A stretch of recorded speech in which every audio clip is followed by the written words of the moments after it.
हम पीसटन से महंगा तोहर सूतल छौरी।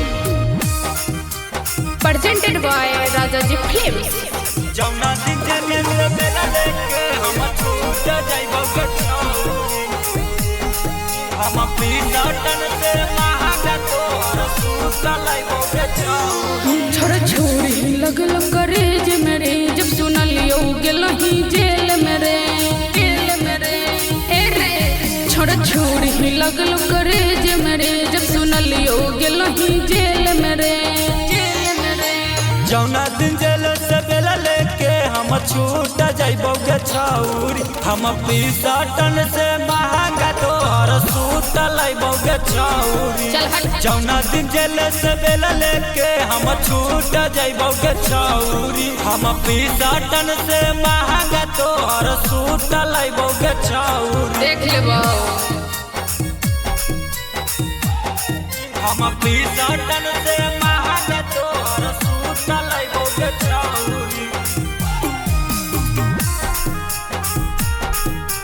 जौना दिन जेल से बेला लेके हम छूट जाइबो के छौरी।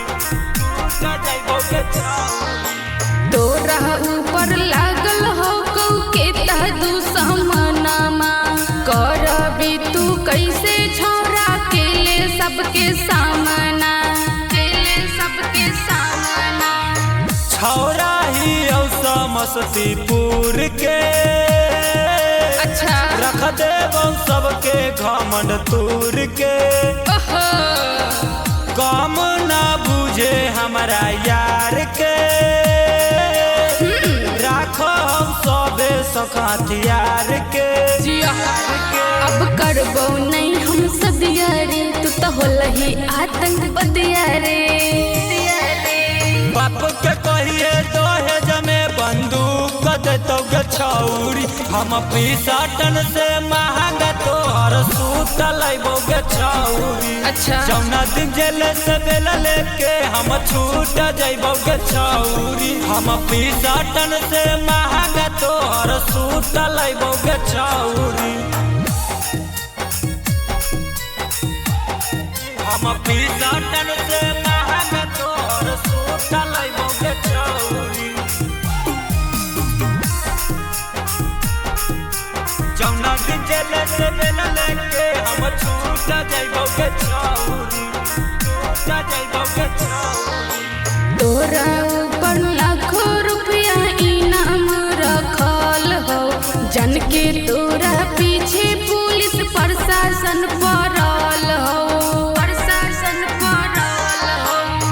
बापे के बात मोर कहल कई गे डरे के करो से न सिखल कई गे।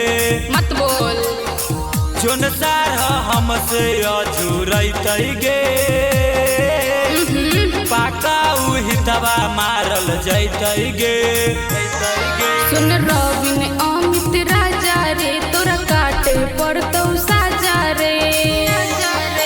तोरा खातिर हम जेल के ताला तोड़ जाइबो गे छौरी। हम पीसटन से महंगा तोहर सूतल गे छौरी। अच्छा जौना दिन जेल से बेला लेके हम छूट जाइबो गे छौरी। हम पीसटन से महंगा तोहर सूतल गे छौरी।